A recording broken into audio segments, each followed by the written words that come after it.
from Nesher. Welcome to Nightbreed. How's it going, man? Hey, yeah, good man. Doing really well. Thanks for thanks for having me. I appreciate it very much. Cool. So Alex Wilson, the other Al from Sleep Yep. Makes Waves. What prompted you guys to first get together and start doing this thing? Yeah, it's funny. So Alex is a little bit older than me. I've been a massive fanboy of Sleep Makes Waves since I was in like year 11 in high school. And I first saw them back in like 2012 when they were touring their first record.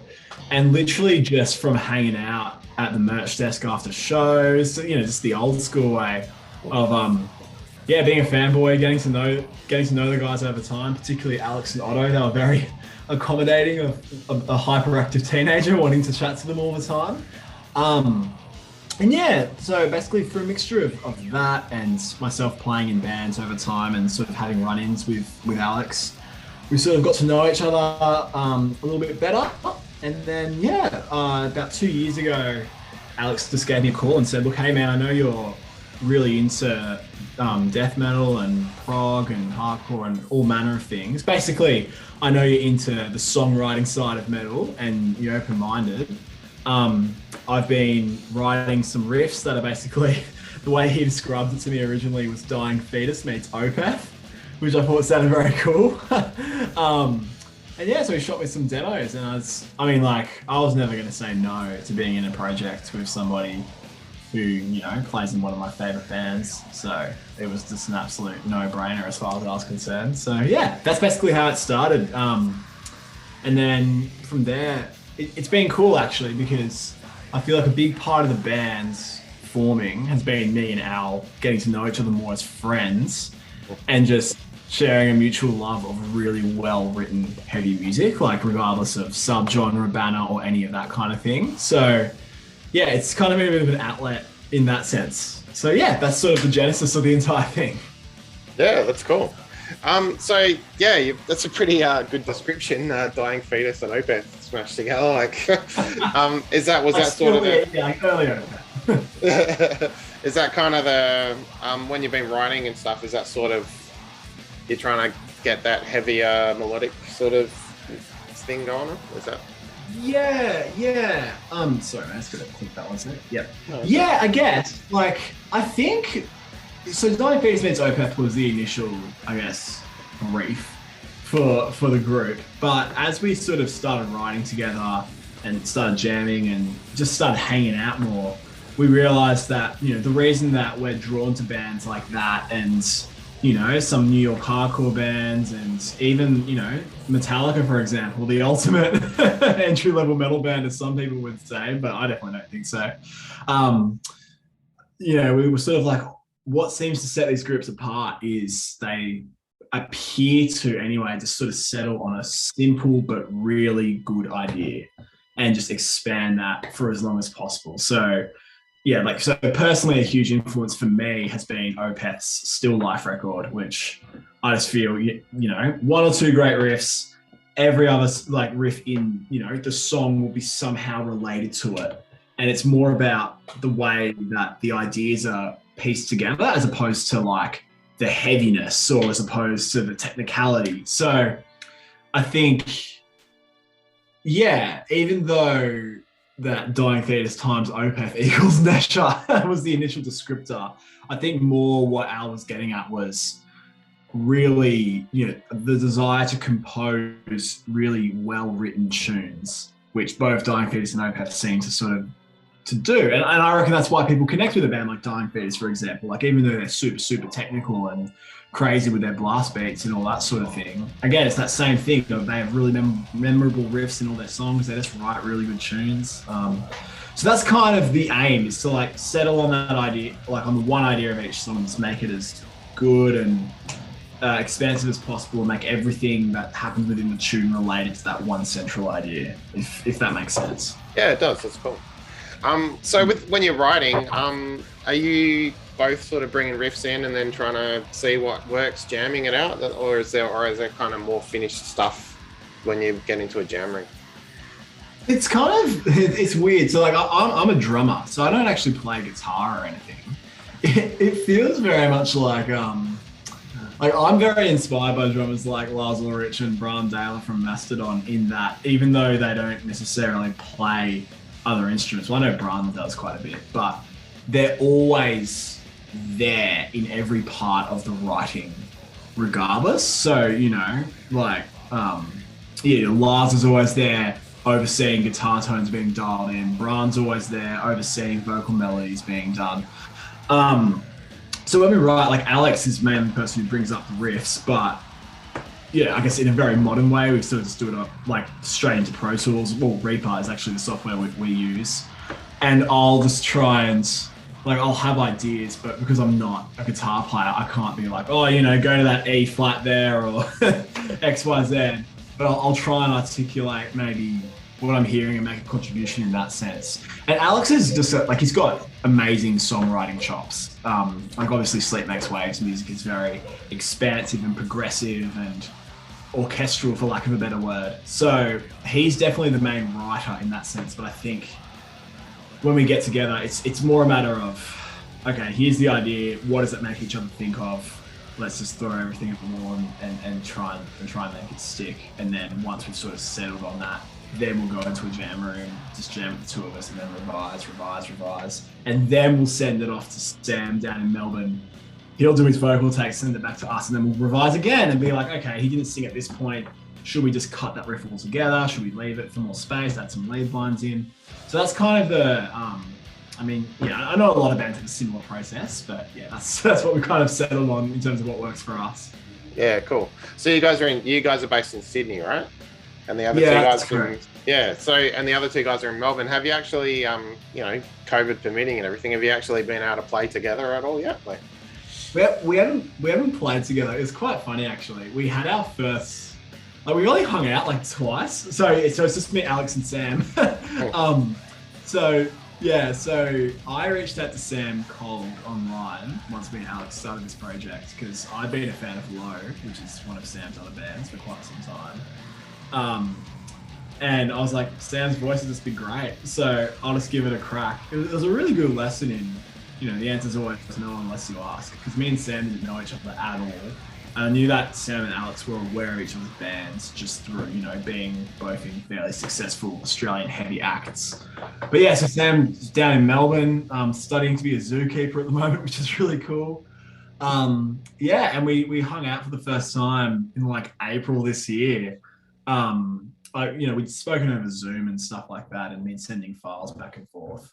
So it felt very 21st century in a way, but it was great. Like when we hung out, there was heaps of this friendship chemistry there as well, that's the most important thing at the end of the day, I guess. So basically every time that we're in the same city, it's like, quick, let's get some more press shots done because who knows when it will overlap. We will play shows eventually, I'm sure, but for now we just want to pump out as much as we can into the studio and then turn our attention to the live side of things later down the line, next year or even the year after, who knows. Yeah, sure. So Sam's credited as writing the lyrics. Do you guys ever chat about themes and stuff before he does those, or has he just kind of got his ideas? Yeah, it's a good question. Yes and no, in that Sam just sent us the lyrics straight away. Alex and I chatted about, these appear to be the themes here, how exciting. And then after that, we sort of decided, okay, well, this seems to be what the kind of things you want to write about are. We're very much on board with that. So why don't we just kind of really back that for now? So I think, and I'm not speaking for Alex here, but for myself personally, bands like the Red Hot Chili Peppers, for example, I think are really interesting because everyone very much has their own station. The guitarist that they have on each record very much defines the sound of the record. It's like John Frusciante completely inhabits guitar land. And I think what I really am enjoying about being in this project so far is that Sam completely inhabits lyrical and melody land. And I just really trust him with that. And I think it can be hard sometimes forming a band for everyone to take complete ownership of their station. So the fact that Sam is such a passionate, articulate wordsmith and passionate person about the things that he's writing about, I think I definitely feel, look, you just have as much rope as you need, man, to do your thing, because I really trust that what you're going to put out is going to be awesome. So yeah, it's kind of like after the fact, Al and I will be like, sounds good, man. Let's just back it as much as we can. Yeah, no, that's cool. Preservation of Privilege, the single, came out September 7. Tell us about that track. Yeah, so that's one of the first demos Alex sent me, actually. I thought it was freaking mad because, you know, I love some good blast beats, but also love some good, you know, Boston/New York hardcore halftime slams in the middle and at the end there. Yeah, so, I mean, Sam's lyrics are very much about, I guess, the idea of people trying to use the illusion, not the illusion, but trying to use the idea of free speech in order to propagate really, really damaging ideas. And, you know, we're not talking about people who just want to propagate important and good debate, but, you know, more people who want to just have an excuse to spout crap that can actually be physically harmful to people. Like, you know, for example, like we've seen with movements like QAnon, etc., etc. So that's kind of lyrically what Sam's kind of digging into there. But again, in a way that, I mean, people can take it as they want, but I feel that it's not on the nose, that it's quite articulately put forward. And